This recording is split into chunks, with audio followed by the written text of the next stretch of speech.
Good morning, ladies and gentlemen. So we have to speak about good practice example on working in and with Ethiopia.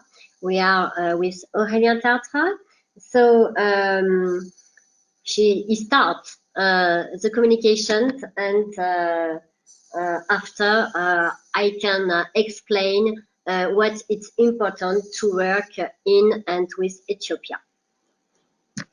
Thank you very much, Anne-Françoise. Hello to everyone. Can we go on the next slide, please? Wonderful, thank you. So during this presentation, we will try to show how Ethiopia is a particularly interesting country for higher education institution. If Ethiopia is one of the less advanced countries, the government plans to join the middle income countries by 2025, and it has the second highest GDP growth in sub-Saharan African countries in 2017. As you can see, the growth rate has been 10% for the last 10 years. And however, the economy has cyclical and structural weaknesses. If we can go on the next slide. Thank you. And the next one, I won't be long on. I won't talk on this one. Thank you. So one of the structural weaknesses is poverty. Income per capita in 2017 was $768, and one of the lower in the world. And as far as the Human Development Index ranking is concerned, we can see that it's 211 out of 228, which speaks for himself. However, the economic growth has been accompanied by real efforts in terms of human and social developments, and the consequences can already be seen. 70% of the spending are on the social programs and poverty reduction, and the life expectancy has been increased for of 10 years in the last decade. So on the next slide, we can focus on the education system. At the end of the secondary first cycle, there's a choice for the students. Either they go on the TVET, which is the technical and vocational education training on the right, or for the pupils who want to study in university, they follow a 2-year training, which is the secondary preparatory. And then at the end, they take the higher education entrance certificate examination. Based on their results during those this 2-year course and the final examination, the Ministry of Education, which is responsible for the higher education in Ethiopia, assigns every student to the various universities and faculties, which is a specificity of Ethiopia. And then the university cycle is organized as the British system. First, the bachelor's degree, which lasts usually 4 years. Then the master degrees last between 1.5 years to 2 years or 3 years if it's part-time. And then students can move on to PhD. And as you can see, the academic year starts in September and ends in June or July. Thank you very much. Thank you. As far as the languages are concerned, it has already been said that the main language in higher education is English, because Ethiopia is a multilingual and multi-ethnic country. It is home to a complex variety of nationalities and peoples, and with huge diversity of linguistic groups. As you can see, there's one official language, but many regional languages. And as for the foreign languages, the most spoken ones are English, Italian, and Arabic. Now, we want to emphasize on the fact that education is and will remain a priority for the government for several reasons. One of them is demographic growth. In 2017, it's been 2.5%. So in 2050, the population should be nearly 200 millions, as it is now 105 millions. The second reason why education will be a priority, it's because the population is fairly young. In 2007, people under 15 years of age accounted for 44% of the population. Third reason, the literacy rate is quite low, 54%. And four, Ethiopia is a rural country, as you can see on that graph, but the urban population is increasing fast. Now I'm going to focus quickly on higher education policy. This policy, the government's policy, opens up very diverse perspectives for international cooperation. You can see the different strategic plans. First, the growth and transformation plan that is developed in a sectoral plan. So they are the main papers for the government policies. And this policy has 5 priorities.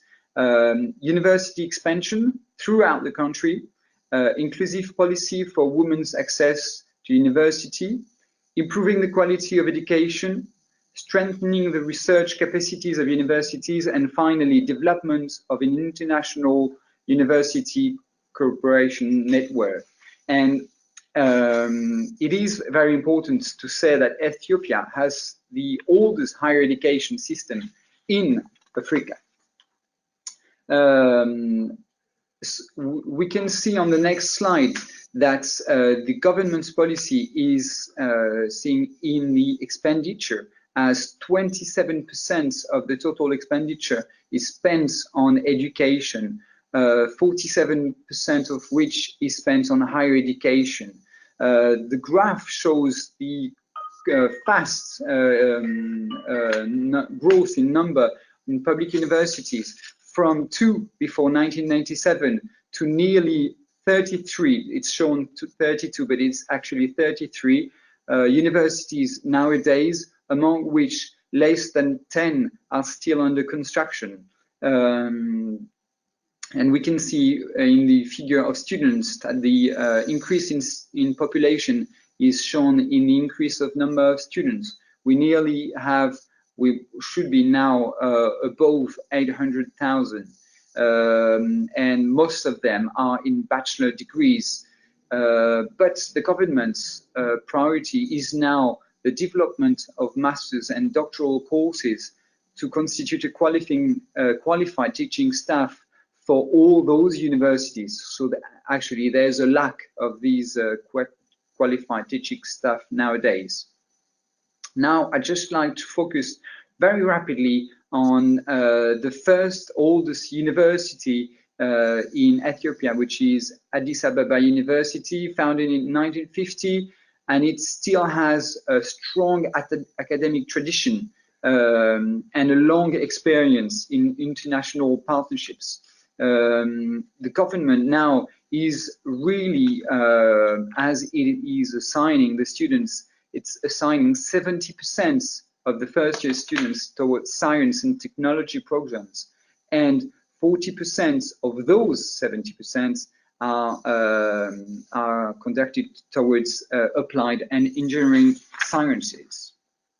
The next slide show just how the policy is already showing in the fact that the employment distribution and the sector contribution to GDP is increasing for the industry. As for the international mobility, in the next slide, it shows you that there's a huge part of Ethiopian students that go to the United States. Most of them go there. There's a huge diaspora in the United States, but you can see as well that there's a very low rates of Ethiopian students, 0.8% that go in international mobility. Most of them prefer universities and fewer prefer schools. The next slide will show you a map and the same, it is the same trends as you can see.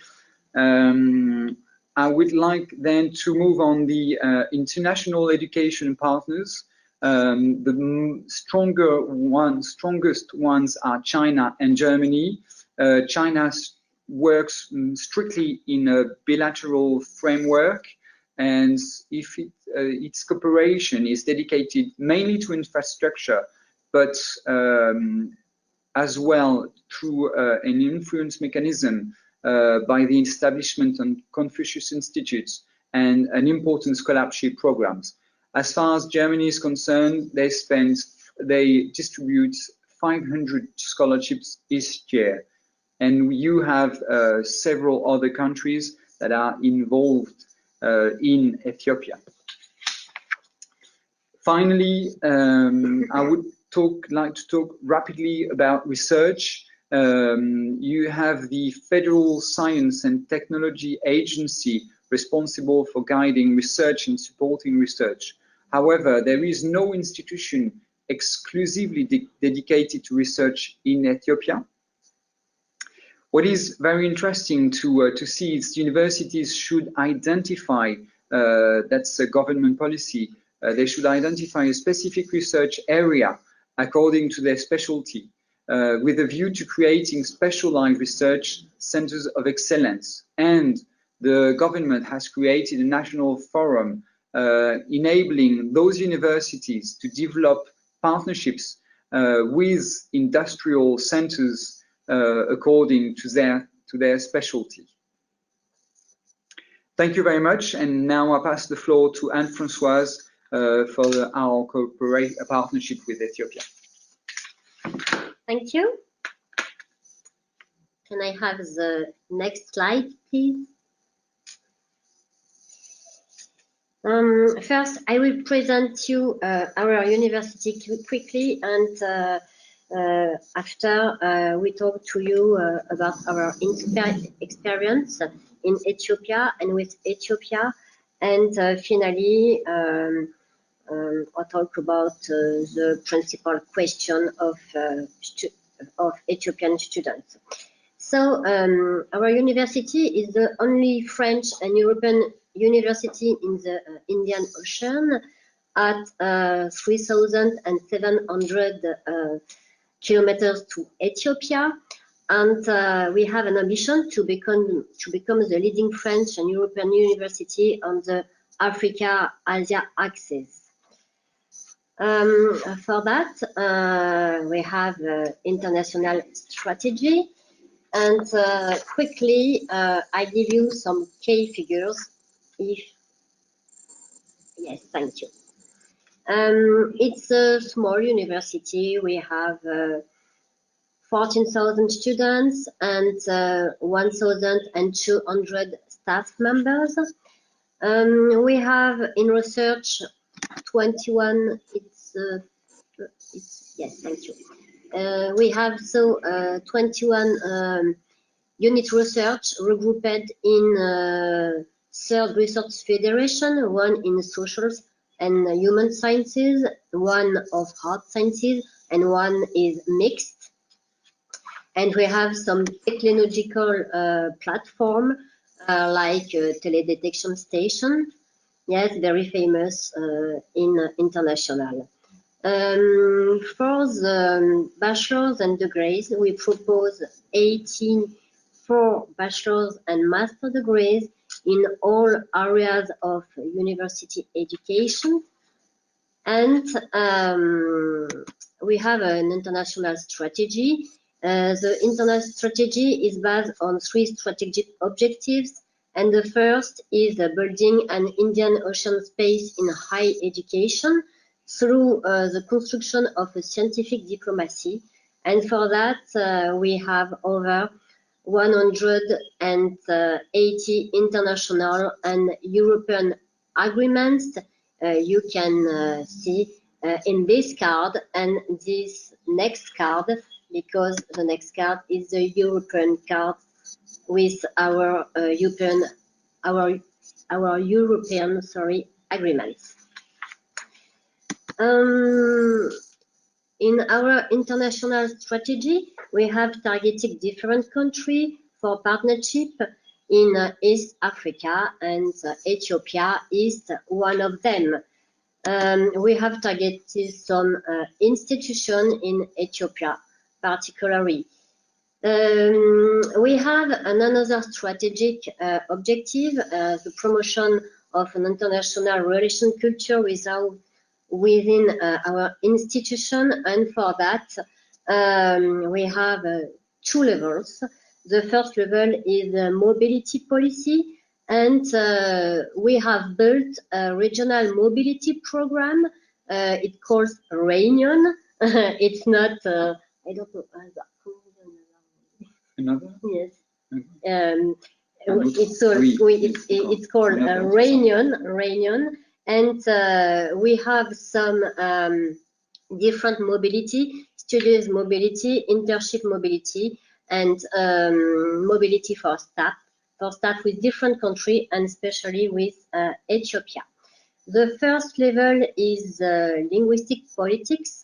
We have a language center, so we propose English and French courses on the campus, and we have different diploma like English, Chinese, or Arabic.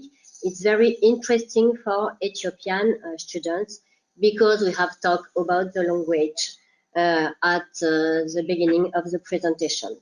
And the first level, we have finalized our new training offer with especially English courses, because it's important to have an English offer if we want to welcome Ethiopian students. So we have a different program with Ethiopia. We have submit a MIC project. MIC, it's it's a European program, International Credit Mobility, with Ethiopia. And we have some national programs, because the foreign minister in France has a program with Africa. It's called ADESA. It's a program to develop cooperation in Africa in higher education, and we have won the core project with Ethiopia and Kenya to make teaching staff, and to develop double diploma in Ethiopia in different areas, because in Ethiopia we want to develop 5 areas of studies. Health, it's the first, law, economics, geographics, and French foreign language. So we have create a consortium between 3 French universities and 3 Ethiopian universities. The first is Addis Ababa University, the first public university of Ethiopia. Jimma, it's a very famous university in the country, especially in research. And a young university with powerful development is Bahir Dar. Bahir Dar is very similar as our university, and it's located in the second town of Ethiopia. So we are present in the few years, and we have made some forums like the African Commission, like the African Tour.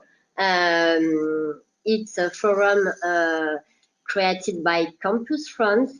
The first is in 2017, yes, and it's the first forum of higher education, French higher education in Ethiopia. So the different question asked by Ethiopian students are about their studies and their student life. The principal question is how much cost studies in Europe. There are how much fees, if there are some scholarships, what is the duration of the study, and they are very interesting in three areas: health, development studies, management, and after we have another area, it's new technology. They are very interesting by the quality of the higher education, so they pay attention to the university ranking, and they have a lot of questions about their life experience if they go to study abroad, and particularly in France. So they want to know how much cost the living and transportation, and what is the environment, especially question about religions, religion practice, and the traditional questions, if there are some restaurants, cafe, or voilà, question very classic. Sorry. I show you a map. Yes, thank you. For the visa, the mondial card, to show you if it's easy or not for the Ethiopian student to go and to study abroad. So you can see in Europe there are no difficulties. In France, particularly in Réunion Island, we have a very fantastic environment for studying because it's a very peaceful island with infrastructure identical to that of Northern Europe, and an exceptional living environment because we have a diversity of population, many cultures, and many traditions. So if I have a message to give you, I think it's very important to work with Ethiopia because it's a high potential market with academic tradition. So go to work in and with Ethiopia. Thank you. Thank you very much to both of you for a very comprehensive presentation, and I think not only for sharing the experience of your university with working with Ethiopia, but also giving us a lot of contextual information about the country, higher education system, and student expectations.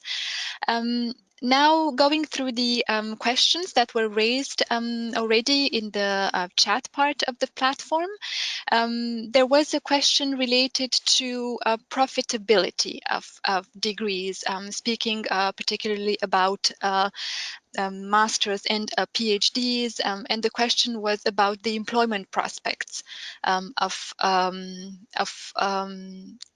once students acquire such a degree, for example, from the Université of La Réunion, what are their employment prospects afterwards? Could you comment a bit on that based on the Ethiopian graduates that you have that have acquired degrees at your institution?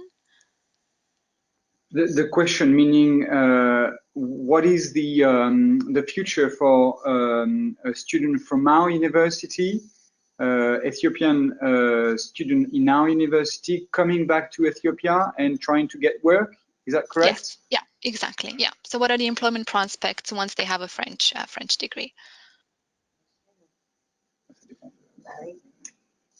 It depends the area, but Ethiopia is a country with a very high presence. So I think the employment which is very important is in agriculture and in services. Okay. Okay. Very clear. There is also a question related to, and I don't know if that applies to Ethiopian applicants or also to Nigerian applicants. The question is not specific in that respect, but do you have any issues with fake diploma applications, and if so, how do you tackle the whole issue of credential evaluation from Ethiopian applicants? No, because it's a very good system in higher education. Okay. Yes. Okay. Yeah. For that.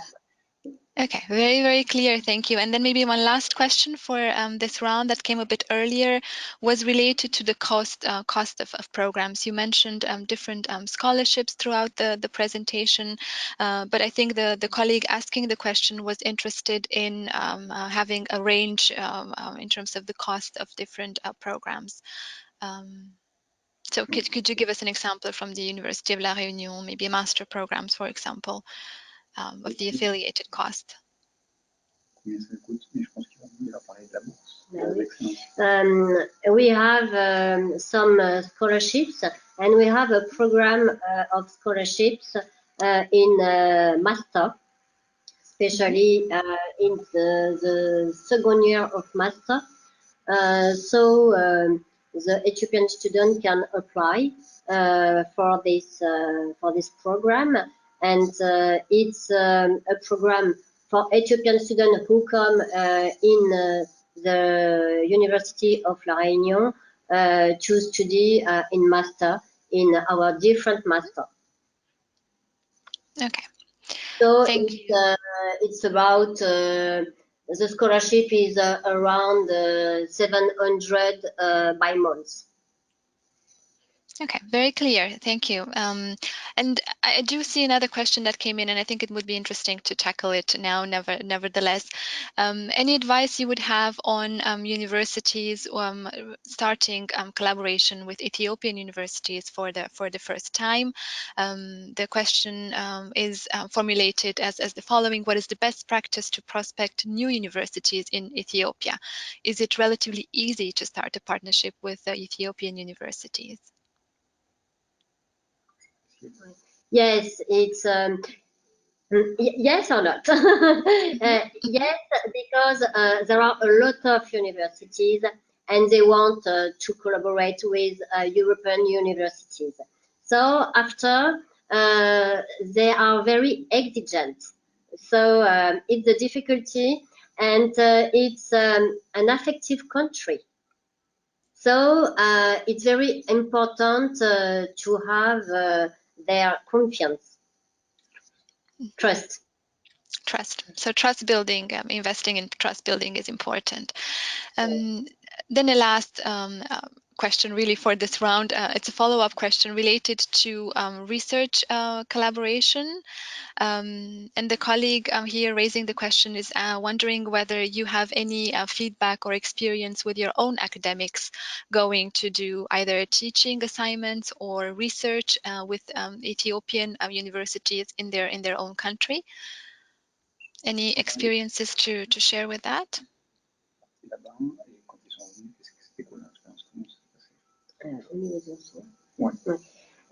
It's a very good experience,